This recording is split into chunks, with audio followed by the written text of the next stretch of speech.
কি ঘটনা কি? কেমন চলতেছে? একদম ভালো, ফার্স্ট ক্লাস না?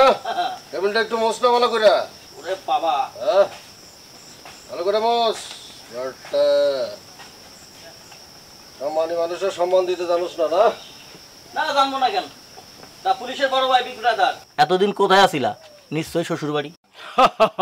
হ্যাঁ ঠিকই বলছস। শুধু এই কারণে শ্বশুর বাড়ির লোকজন যে আমারে কি পরিমাণ সম্মান করে এটা তো তোরে বুঝাইতেই পারবো না বেটা। অতিভক্তি কিন্তু চোরের লক্ষণ। আমার কি মনে হয় জানো, তোমার শ্বশুর বাড়ির লোকজন সব চোর বাটপার। একটা থাবর দেয় কিন্তু দাঁত দোত ফালাই দেবো বেটা। কার সাথে কিভাবে কি কথা বলতে হয় এটাও শিখস নাই? হ্যাঁ আরে ভাই সেইটা যাইতেছো কেন? আমি কি কই শোনো, যদি চোর বাটপার না হইতো তাহলে তোমার এত শ্রদ্ধা ভক্তি করবো কেন? শ্রদ্ধা ভক্তি করার একটাই কারণ, তোমার কাছ থেকে ওরা একটু বাড়তি সুবিধা নিবে আর কি।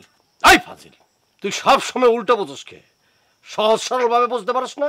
হ্যাঁ, তারা আমার সম্মান দেখায়, সম্মান দেখায়, সম্মান দেখায়া এত মনে কর যে আদর আপ্যায়ন করে। আমার শ্বশুর বাড়ির কেউ চোট পাট না, সবাই অফিসার লেভেলের, বড় লেভেলের শিক্ষিত, বুঝছস? ও তাইলে মনে হয় আমি এতদিন উল্টা বুঝছিলাম। তোর কামই তো উল্টা বোঝা বেটা। তোর মাথার মধ্যে রক্ত তেরা আছে, উল্টা আছে, এলিগে সবসময় উল্টা বোঝাস। চাবড়া ভালো করে দুধ চিনি দিস, ওনা আমার ভেজাল করিস না, দুর্নীতি করিস না। দুর্নীতি করলে কিন্তু খবর আছে। আমার সাথে যদি করো বানা ঠিক মতো। হ্যাঁ দিতেছি। সব ঠিকঠাক আছে তো? কলার মধ্যে ফরমালিন আছে? না না ভাই, কলার ভিতর কিছু নাই। ওইসব করবি না, তাহলে কিন্তু খবর আছে। আমার গ্রামে যদি কোনো ধরনের ঝামেলা হয় তাই বুঝিস, চিনস তো আমারে একদম।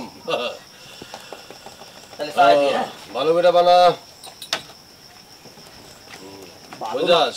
এই তো গরম পানি দিয়ে দিতেছি।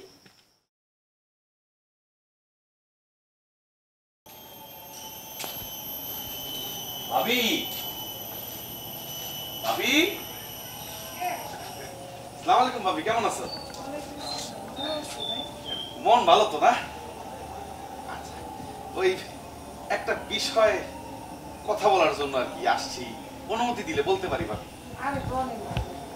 ভাবি, মোবারক ভাই তার ছোট ভাইরে কষ্ট করে লেখাপড়া শিখায় পুলিশ বানাইছে, ভালো কথা। কিন্তু এইটা নিয়ে এত ঢাক ঢোল পিটানোর কি আছে? সব জায়গায় বলে বেড়ায় আমি পুলিশের বড় ভাই। এটা কেমন লাগে না বিষয়টা? আর কিছু করেন না ভাই, আমার আর কিছু করার নাই। আমার তো মনে ওনার মাথায় মনে সমস্যা হয়েছে। এইগুলি নিয়া গ্রামের লোকজন কি যে হাসাহাসি করে। ভাবি, তুমি একটু মোবারক ভাইরে বুঝাও না। আপনিও কি কন? উনি বোঝার মানুষ, ওনারে বুঝায় লাভ হয়? উনি তো সব জানতা শমশের। ভাবি, মকবুলের চায়ের দোকানে ডেইলি ডেইলি একই গান, আমি পুলিশের বড় ভাই, আমি পুলিশের বড় ভাই। আমি তো গেলেই এই গল্প শুনি। আপনি আছেন খালি মকবুলের চায়ের দোকান। আমার বাপের বাড়িতে যায় উনি যা করছে ওগুলা কি সহ্য করার মতো? ও তাই নাকি? আর কি কই, আমি আর পারতেছি না। আমি ওনারে বুঝাইতেও পারতেছি না, সইতেও পারতেছি না। আচ্ছা ভাবি, তাহলে রাগ না কইরা, উত্তেজিত না হইয়া, ঠান্ডা মাথায় মোবারক ভাই একটু বুঝাইও। হ্যাঁ, আমি কিন্তু তোমাকে ভালো চাই। আমি তাহলে যাই। আসসালামু আলাইকুম।